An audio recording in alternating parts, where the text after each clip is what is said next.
Un poisson est un poisson. Léo Lionni.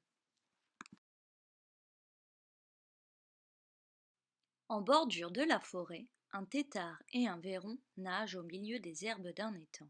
Ce sont deux amis inséparables.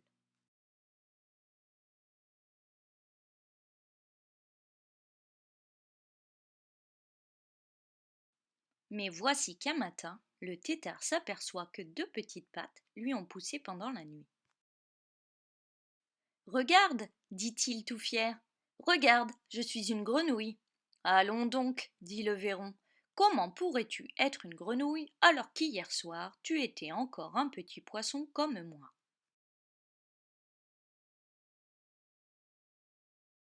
Ils discutent longuement, et pour en finir, le tétard déclare: les grenouilles sont des grenouilles, et un poisson est un poisson. C'est comme ça, et pas autrement.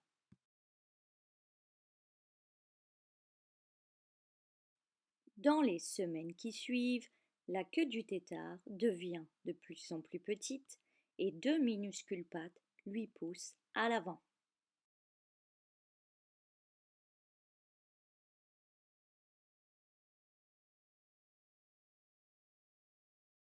Enfin, un beau jour, le tétard, qui est devenu une vraie grenouille, sort de l'eau en grimpant sur la berge. Le Véron lui aussi a grandi et est devenu un beau poisson. Il se demande souvent où est parti son compagnon à quatre pattes.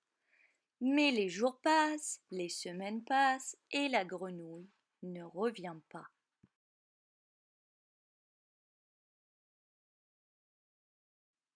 Pourtant, voici qu'un jour, la grenouille fait un joyeux plongeon dans l'étang. Mais où étais-tu donc? Demande le poisson en frétillant. J'ai découvert le monde en sautillant par-ci par-là, répond la grenouille. Et j'ai vu des choses extraordinaires.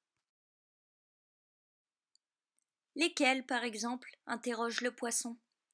Des oiseaux, répond la grenouille d'un air mystérieux. Oui, des oiseaux. Et elle raconte au poisson des tas de choses sur les oiseaux. Qu'ils ont des ailes, deux pattes et des plumes de toutes les couleurs.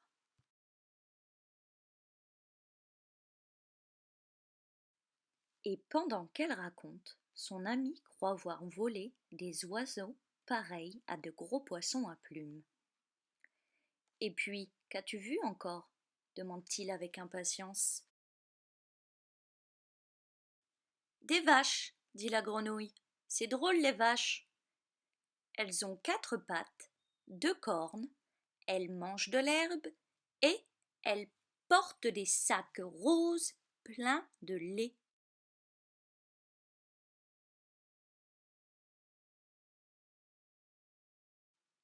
J'ai vu aussi des gens, continue la grenouille, des hommes, des femmes, des enfants, et la voilà partie à bavarder sans arrêt, jusqu'à ce que la nuit tombe sur l'étang.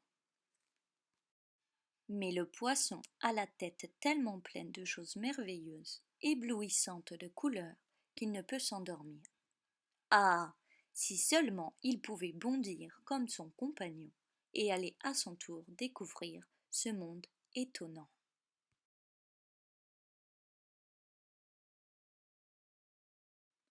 Mais le temps passe, la grenouille est repartie et le poisson reste là, rêvant au vol des oiseaux, aux vaches broutant dans les prés et à ces animaux étranges dressés sur leurs pattes qu'on appelle des gens.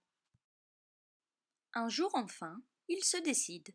Il arrivera ce qui arrivera, mais il faut que lui aussi, il aille voir tout cela, et d'un vigoureux coup de queue, il saute hors de l'eau sur la rive.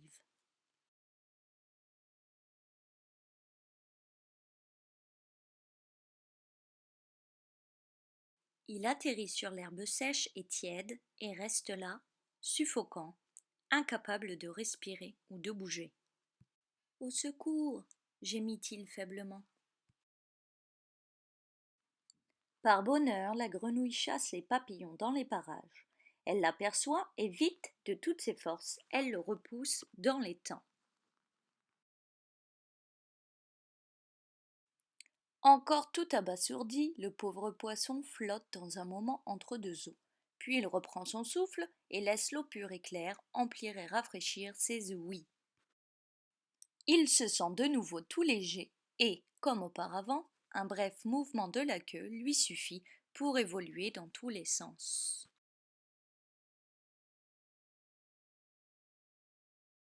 Les herbes aquatiques se bercent au soleil couchant, et l'ombre et la lumière, en un jeu coloré, font danser doucement des teintes délicates.